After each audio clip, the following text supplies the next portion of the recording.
বনি ইসরাইলের এক লোক 500 বছর আল্লাহর ইবাদত করেছে। কয় বছর? কোথায় জানেন? সাগরের মাঝখানে এক পাহাড়, ওই পাহাড়ের উপরে বসে 500 বছর টানা আল্লাহর ইবাদত। দিনে আর রাতে একবার করে নিচে নামতেন।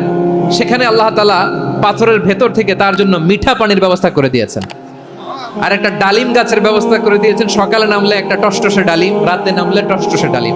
এগুলো খেয়ে খেয়ে 500 বছর সে আল্লাহর ইবাদত করেছে। আর সে আল্লাহর কাছে বলেছে, আল্লাহ আমি যখন মারা যাব সেজদারত অবস্থায় যেন মারা যাই। ঠিকই আল্লাহ সেজদারত অবস্থায় সাইয়েদনা আজরাইলকে পাঠিয়ে দিলেন। সেজদারত অবস্থায় লোকটা মারা গেল। 500 বছর ইবাদতের পরে আল্লাহর দরবারে কিয়ামতের কঠিন ময়দানে যখন লোকটা হাজির হয়ে যাবে, আল্লাহ বলবেন, আদখিলু আবদি আল জান্নাতা বিরহমাতি, আমার বান্দাকে আমার দয়া, আমার ভালোবাসা দিয়ে জান্নাতে ঢুকায়া দাও। 500 বছর ইবাদত করছে তো আমার দয়ায় আমার বান্দারে জান্নাত দাও। এই বান্দা বলে, বালবি আমালি, আল্লাহ তোমার দয়া লাগবে কেন? আমি আমার আমল দিয়ে জান্নাতে যেতে চাই। কি দিয়ে? আমল দিয়ে। আল্লাহ বলছে, আমার দয়ায় আমার বান্দারে জান্নাতে নিয়ে যাও ফেরেশতারা। এ বলে, আল্লাহ তোমার দয়া লাগবে কেন? সেজদা তো কম দেই নাই, জিকির করতে করতে 500 বছর শেষ করে দিলাম, আবার তোমার দয়া লাগবে? আমি তো আবার আমলেই জান্নাতে যেতে পারি। আল্লাহ বলবেন, তাই ঠিক আছে, আমি চাইলাম দয়া দিয়ে জান্নাত দিব, তুমি চাইলে আমল দিয়ে ঢুকবা, ঠিক আছে, তোমার আমল আর আমার যে দয়া দুইটার একটু মাপ দেই। তোমার 500 বছরের ইবাদত এক পাল্লায় রাখো।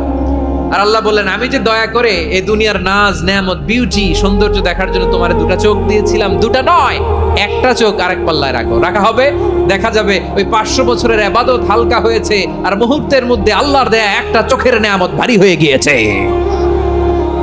আল্লাহ বলবেন, তোমার কথা মতো মাপ দেয়া হলো, এবার ফলাফল দেখো, হিসাব বলে তুমি এখন জাহান্নামে যাবা। Go to the hell fire, যাও এবার জাহান্নামে যাও। মাপ জোখে যখন আসছো আমার সাথে হিসাব ক্যালকুলেশন, যাও তুমি এবার জাহান্নামে যাবা। এবার লোকটা কাচুমাচু করে বলে, আল্লাহ আমি বুঝি নাই, আল্লাহ আমি বুঝতে পারি নাই, খেয়াল করি নাই, তুমি আমারে ক্ষমা করো, তুমি আমারে মাফ করো। ও আল্লাহ, এবার আমি টের পেয়েছি, এবার আমি বুঝতে পেরেছি, তোমার দয়া ছাড়া দুনিয়ায় কেউ জান্নাতে যেতে পারবে না, কেউ পারবে না। আল্লাহ বললেন, ওরে গোলাম, তুই তো কিছুই ছিলি না, অস্তিত্বহীনতা থেকে তোরে অস্তিত্বে আনলো কে? ওই ছোট্ট শুক্রাণু থেকে মায়ের পেটে 9 মাস ধরে খাবার দিয়েছে কে? আবার সুস্থতার সাথে দুনিয়ার বুকে তোরে ডেলিভারির ব্যবস্থা করে দিল কে? আবার তোর মায়ের বুকের ভেতরে 2টা খাবারের লাইনের ব্যবস্থা করে দিল কে? আবার তোকে শৈশব পেরিয়ে কৈশোর পেরিয়ে তারুণ্য, তারপরে যৌবন, এগুলো দান করলো কে? তার চেয়েও বড় কথা, পাহাড়ের মাঝখানে সাগরের মাঝখানে 500 বছর ইবাদত করার শক্তি তোর গায়ে দিয়েছে কে?